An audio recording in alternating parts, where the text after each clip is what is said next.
Here you go, Carla. See, we can do other things together. How's the turkey? I made it myself.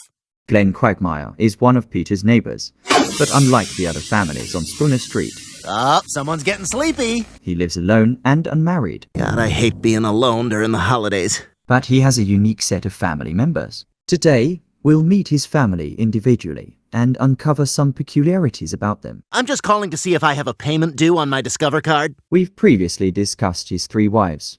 So today, we'll focus on his other family members and their relationships. No, I'm not alone on Christmas. I'll have you know, I'm actually here with my very large family. First, there's Glenn's father, Dan Quagmire, also known as Ida. At ease, ladies.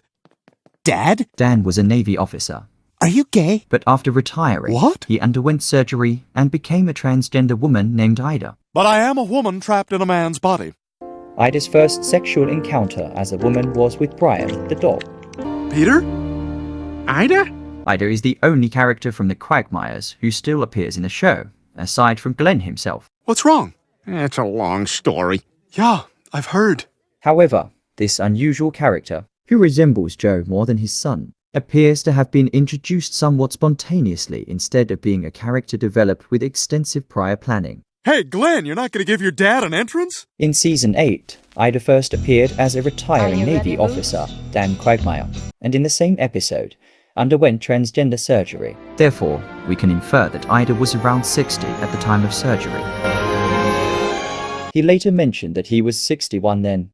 I lived for 61 years as a miserable, miserable man. However, in Season 7, Quagmire revealed he was 61, creating a discrepancy where father and son are about the same age. Wait a second, you were born in 1948? Yeah. You're 61 years old? Yes, sir. This inconsistency indicates that Ida's character was created quickly, rather than being a well-planned, long-term addition to the storyline. Well, hey, at least you have a dad. When I was growing up, it was just me and my mom. Before this flashback scene with his young mother, who oddly resembles Bonnie, Looks like somebody's hungry. Quagmire mentioned that his father was absent during childhood. Oh, right. This statement further contradicts the sudden appearance of his father in Season 8. Kira, that was an amazing night. Sorry I can't drive you to work. I gotta go sit in my den until you leave. Oh, that's okay. I'll just take the school bus. Wait, what? Please, go ahead, Mr. Quagmire. Yet, the setting of Dan Quagmire being a naval officer, frequently away from home, helps bridge this gap. My dad was a military man, so he wasn't around much.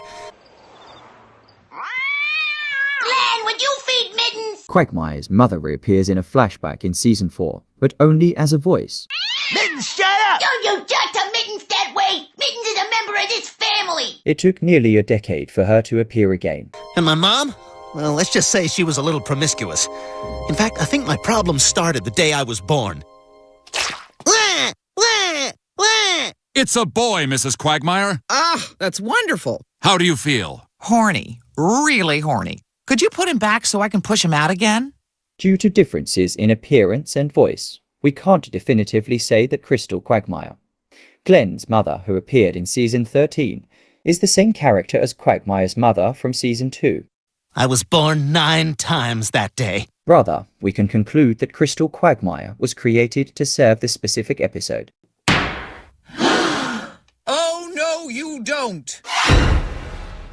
Mom? To fulfill this role, she had to be portrayed as a promiscuous woman who passed her insatiable sexual urges down to her son. Crystal! Ha! She's enjoyed many men. Crystal Quagmire's sinful desires do not appear to be inherited by her daughter, Brenda. You know, when we were kids, our mother used to sing a song when we were sad. Maybe that'll help now. Come on, Brenda. A stupid nursery rhyme isn't going to wake him up, especially the way you sing. Unlike her mother, Brenda was not a sex addict. Instead, she seemed to be captivated by an abusive relationship. What happened? Oh, Glenn! Oh, thank God you're all right! Hey, you touching my girl? Relax, Jeff. That's her brother. Yeah, that's how it starts. Come on, Brenda. We got to get out of here. So, are you gonna leave him? Oh, there you are. Hey, give me some money. Brenda, Quagmire's sister, appeared in Season 10 and has not been seen since, making her life even more tragic. Everyone, I have wonderful news. Jeff and I are getting married. Peter is your son? That is affirmative. Because you look a lot more like that child over there. Daddy? Oh, God! Quagmire is presumed to have numerous unidentified children, Daddy? Oh, God! but only 2 have been acknowledged as his offspring. Look, there's a note. Glenn, this is your child. Next time, wear a condom, jerk. One is Anna Lee, whom Quagmire finds at his door and recognizes as his daughter when the baby says giggity. Giggity? Oh. Oh, God, hang on a second.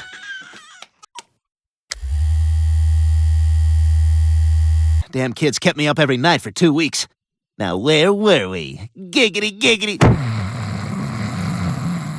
He struggled to raise her, but ultimately gave up her for adoption. Yeah, it's not working out. I need to get her out of my hair.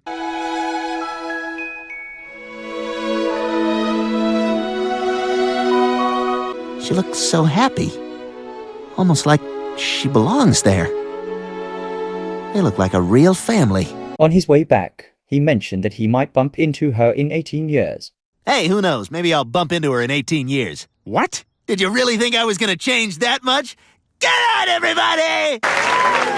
Hello, gorgeous. How old are you? 18. Years later, a similar situation to his prophecy arose when he really met an 18-year-old girl at a high school prom. Hey, you wanna get out of here? Yeah, let's go. Oh, Courtney. He took her to bed, only to discover that she also says giggity. Giggity. An immediate DNA test confirmed she is Quagmire's daughter.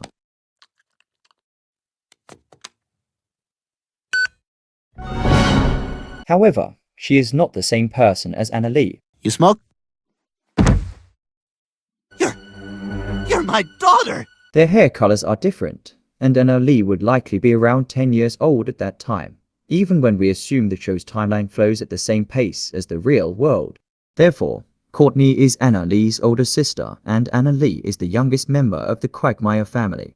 As a result, Glenn Quagmire now has his dad, mother, sister, and 2 daughters in the Family Guy universe. Carla, coffee? However, in season 18, no one else joined him at his Thanksgiving table except for his dad. And in season 19, he spent Christmas alone. Prove it by telling you my children's real names that don't sound like I made them up in a panic? You had yours surgically removed in a hospital. I had mine bitten off by a shark. Now, we find a surprising fact about the Quagmire family. Glenn is the only male in his family.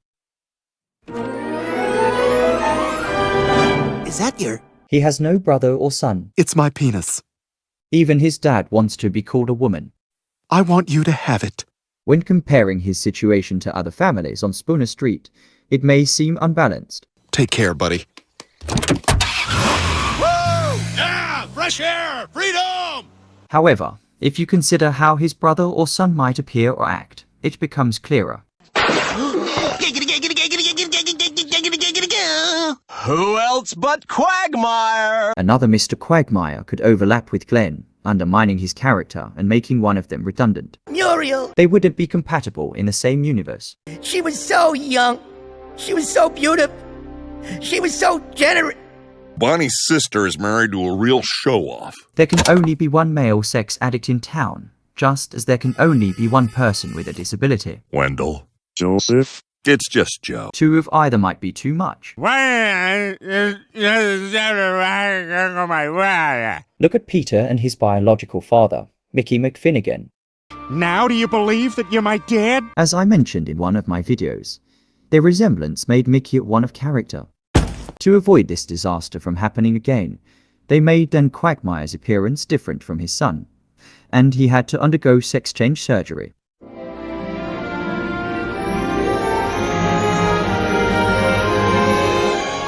Oh my God! His pain paid off, making him the only Quagmire with a lasting presence. Thank you. Except for his son. I'd rather rot in jail than sit here and listen to all your crap. Another notable feature of Glenn Quagmire's family is that they do not interact. I've got to find some way to fix this. Did you hear about your ex-husband yet? He had a, procedure. All right, well, first we want to thank you all for being here for Brenda. When Glenn's neighbors gathered to help Brenda with her misery, both of her parents were absent. When Glenn was accused of having sex with a minor, Many residents of Quahog attended his trial, but Ida and Brenda never showed up. Okay, enough! No more help! It suggests that these characters were created without detailed plans regarding their relationships, as they were developed separately as disposable characters. I was born into a real tennis family. The whole history of the Quagmire family is considered disposable, as the show features it as a prestigious tennis family with many children at the finale of season 19, rewriting the family history. We came from a long line of tennis dicks. I had 6 brothers, but they'd all sliced off their hands opening a tennis ball can. It's a huge departure from the previous portrayal of his family background. I wish I had given you more siblings, Glenn.